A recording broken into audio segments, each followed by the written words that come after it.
things not seen. Because of it the ancients were well attested. By faith Abraham obeyed when he was called to go out to a place that he was to receive as an inheritance. He went out, not knowing where he was to go. By faith he sojourned in the promised land as in a foreign country, dwelling in tents with Isaac and Jacob, heirs of the same promise, for he was looking forward to the city with foundations, whose architect and maker is God. By faith he received power to generate, even though he was past the normal age, and Sarah herself was sterile, for he thought that the one who had made the promise was trustworthy. So it was that there came forth from one man, himself as good as dead, descendants as numerous as the stars in the sky and as countless as the sands on the seashore. The word of the Lord.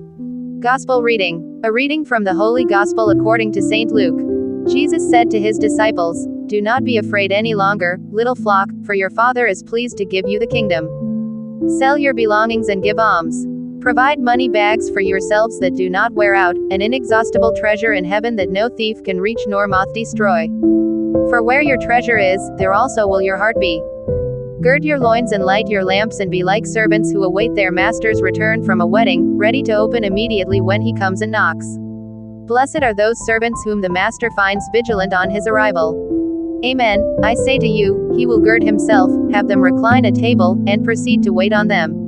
And should he come in the second or third watch and find them prepared in this way, blessed are those servants.